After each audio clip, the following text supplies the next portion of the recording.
আসসালামু আলাইকুম। আজকে নিয়ে এলাম শিরখোরমার একটা রেসিপি। শিরখোরমা প্রতিবর্ণীকৃত, অর্থ হচ্ছে দুধ ও খেজুর। দক্ষিণ এশিয়ায় খাওয়া একটি জনপ্রিয় সেমাইয়ের রেসিপি। মুসলিম ধর্মাবলম্বীরা ঈদে এবং হিন্দু ধর্মাবলম্বীরা হোলি এবং দশহরার উৎসবে এই খাবারটি প্রস্তুত করে থাকেন। এটি ভারতের ঐতিহ্যবাহী স্থানীয় বাঙালি মিষ্টি সেমাইয়ের সমতুল্য। এটি একটি ঐতিহ্যবাহী উৎসবের প্রাতরাশ এবং মিষ্টান্ন হিসেবে তৈরি করা হয়ে থাকে। এই খাবারটি বিভিন্ন শুকনো ফল, সেমাই, কনডেন্সড মিল্ক, চিনি ইত্যাদি দিয়ে তৈরি করা হয়। অঞ্চলভেদে এলাচ, পেস্তা, বাদাম, লবঙ্গ, জাফরান, কিশমিশ এবং গোলাপ জলও এতে যোগ করা হয়ে থাকে। আমি প্রথমেই ফ্রাই প্যানে ঘি নিয়েছি এবং ঘিতে কিশমিশগুলোকে ভেজে নিচ্ছি। এটা ততক্ষণ পর্যন্ত ভাজবো যতক্ষণ এগুলো ফুলে টসটসে না হয়ে যাচ্ছে। দেখতেই পাচ্ছেন আমি দ্রুত হাতে ভেজে নিচ্ছি ঘিতে, এবং আঁচটা অবশ্যই কম রাখবেন যেন পুড়ে না যায়।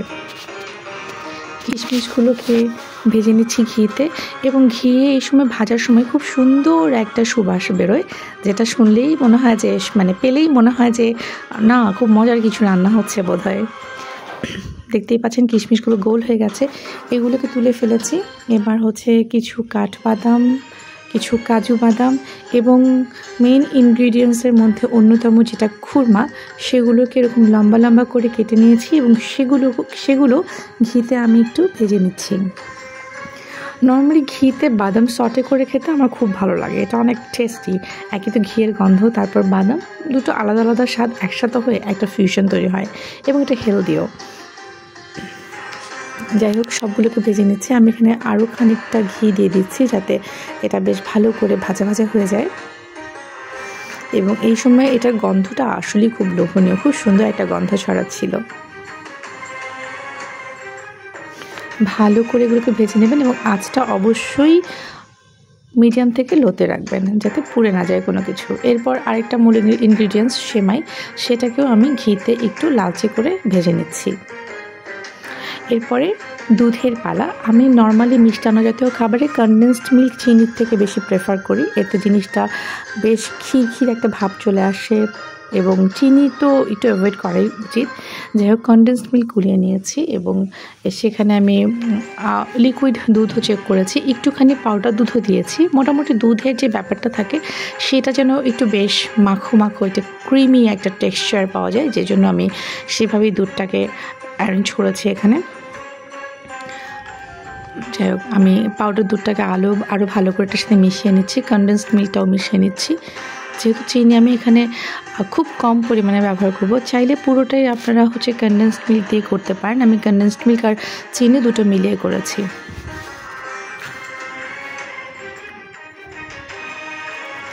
ভালো করে ঘন ঘন করে এটাকে নেড়ে দিতে হবে যেন তলানিতে লেগে না যায়। এরপরে যে খুরমা, কিশমিশ, বাদাম ভেজে রেখেছি সেটা আমি এখানে দিয়ে দিলাম।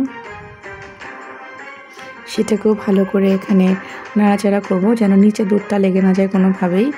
এবং সাইডে যে দুধের বলক আসার জন্য ফ্রাই প্যানে যেগুলো লেগেছিল সেটাও আমি কাঠের খুন্তি দিয়ে আস্তে আস্তে করে মাঝখানে দিয়ে দিচ্ছি, যাতে দুধের যে ক্রিমি ভাবটা এতে আরও বেশি ভালোভাবে আসে।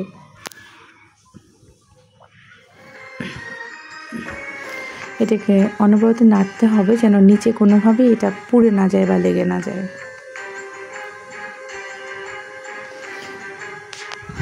কাজটা একটু ধৈর্য সহকারে করতে হবে, খুব বেশি সময় কিন্তু লাগে না, চটজলদি এটা করে ফেলা যায়। এবং যারা একঘেয়ে সেমাই খেতে খেতে বিরক্ত, তাদের জন্য এটা নিশ্চয়ই ডিফারেন্ট একটা ডেজার্ট হতে পারে এবং হেলদিও, যেহেতু অনেক বাদাম আছে, খুরমা আছে। দেখতে পাচ্ছেন দুধে বলক চলে এসছে।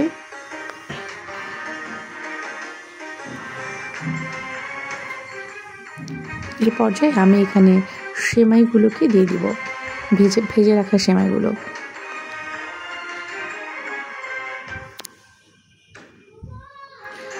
সেমাইগুলোকে দিয়ে আমি এখানে আরেকটু কনডেন্সড মিল্ক যোগ করেছি যাতে এটা টেস্টটা আর একটু ভালো আসে, আর একটু ক্রিমি হয় জিনিসটা।